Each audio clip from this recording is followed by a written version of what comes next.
গেটটা খোলো না, উপরে এসে কথা বলি। কি হয়েছে বলেন না। এই বেটা জামস্তা তুই কি হইছে? হ্যাঁ, একদম গুলি করে মাথার খুলি উড়াই দেবো কিন্তু। আরে আপনি দেখে আরেক মহল্লা থেকে আমাদের মহল্লা এসে আমার বাসার সামনে মাস্তানি শুরু করছেন। মাস্তানির দেখছস কি তুই? তোর তো এখনো কিছুই দেখাই নাই, কিছুই দেখাস নাই তুই। আপনার অনেক কিছু দেখার বাকি আছে। কি হয়েছে? আসসালামু আলাইকুম। ওয়ালাইকুম সালাম। মা তুমি এখান থেকে যাও তো। রাখ না। হামিদা মিসনা আপনি? আমরা যে এই প্রাইমারি স্কুল থেকে পাশ করছি, আপনি ওই স্কুলে আছেন না? হ্যাঁ হ্যাঁ, কি হয়েছে বলো তো বাবা। মিস, একটু আরে বলেন না আমার বোনটারে ফেরত দিতে। এই এসব কি বলতেছেন আপনি? আপনার বোনকে ফেরত দেবো মানে? আপনার বোনকে আমি নিছি নাকি যে আমি ফেরত দেবো? না না, ঠিক আছে তুমি নাও নাই, কিন্তু তোমার বন্ধুর ডালিম তো নিছে।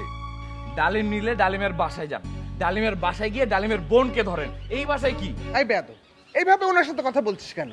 একটু আগে গুলি করে আমার মাথার খুলি উড়াই দিবে বলছে মা। আমি বেয়াদব হলে এতক্ষণ ওর চাপা ব্যাগা করে দিতাম ঘুষি মেরে। আবার বেয়াদবের মতো কথা বলে? মা তুমি তো ওনার কথা শোনো নাই। প্রথমে আমি তাকে ভাইয়া ভাইয়া বলে কথা বলছি, উনি এমন ভাষায় কথা বলছে তুমি তো শোনোই নাই। সকালবেলা ঘুম থেকে উঠে দেখি আমার বোন নাই, তখনই আমার মাথা হট হয়ে গেছে। হট মাথায় পানি না ঢেলে এখানে আসতেন কেন? বাসায় গিয়ে পানি ঢালেন যান। কথাটা মনে রেখো তুমি, সব হিসাব নগদে বুঝাই দেবো। ওই ওই তুই দাঁড়া, তোরে এখনই আমি নগদে বুঝাই দিয়েছি, দাঁড়া তুই। আই কোথাও যাবি না, কোথাও যাবি না। মা তুমি বুঝতেছো না, ওকে এইভাবে ছাড়া ঠিক হবে না। আই বয়, তুই বয়, এখানে বয়। সত্য করে বলতো, ওই ছেলেটার বোন এখন কোথায়? তোমাকে বললে তো একে ওকে বলে এমন কাণ্ড করবা পরে নিজেদেরই বিপদে পড়া লাগবে। আমি কি কাণ্ড করি? আমাকে বললে বিপদে পড়া লাগবে মানে? জুথি যখন জুথির হাজবেন্ডকে নিয়ে হাসপাতালে আসলো, আমি মিথ্যা কথা বলে বাসা থেকে খাবার নিলাম। তুমি পিন্টুর কাছ থেকে শুনে আমাকে কিছু না জিজ্ঞেস করে কায়ুম চাচাকে কল দিয়ে বলে দিলাম। তার পরিণামটা কি হয়েছিল? কি হয়েছিল? তোমার তো কিছু মনে থাকে না মা। এখন তুমি বলতেছো যে কি হয়েছিল। তোমার ওই একটা ফোন কতগুলো মানুষের জীবন শেষ করে দিছিল তুমি জানো? ও আল্লাহ, কি বলে এই ছেলে? কায়ুম চাচা যাতে কানাডার ছেলের সাথে আবার বিয়ে দিতে উঠে পড়ে লাগে, শুধু এই জন্যে কায়ুম চাচার কাছে অতিরিক্ত ভালো হতে তুমি তাকে কল দিয়ে জানাই দিলা জুথি হাসপাতালে আছে। টুলু ওর জন্য খাবার নিয়ে গেছে, ব্যাস তোমার ওই একটা ফোনে যুদ্ধ শুরু হয়ে গেল। আর ওরা জুথিকে ধরতে হাসপাতালে ছুটলো। জুথি ওর হাজবেন্ডের ট্রিটমেন্ট ফেলে অসুস্থ হাজবেন্ডকে নিয়ে হাসপাতাল থেকে ভাগলো।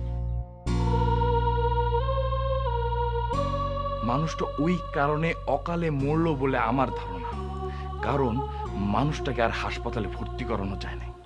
টুলু, তুই কিন্তু ফালতু কথা বলতেছিস। ঘটনা এখানেই শেষ না মা।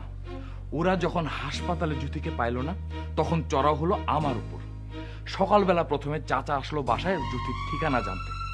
আমি নিজেও তখন ঠিকানা জানি না। আমি ঠিকানা কিভাবে বলবো?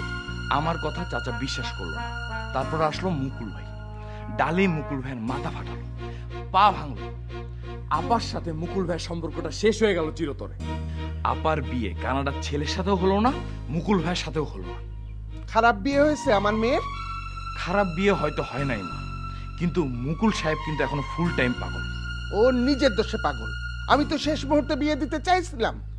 চাইছিলে ঠিক আছে, কিন্তু না বুঝে তোমার ওই একটা ফোনে কয়েকটা মানুষের জীবনে ইসরাফিলের সিংহা বেজে উঠেছিল।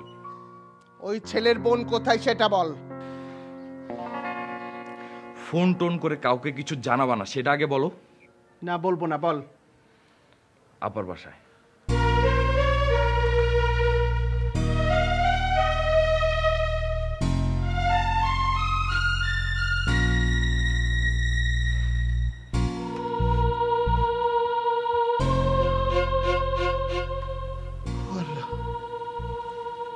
কি বলে গেল?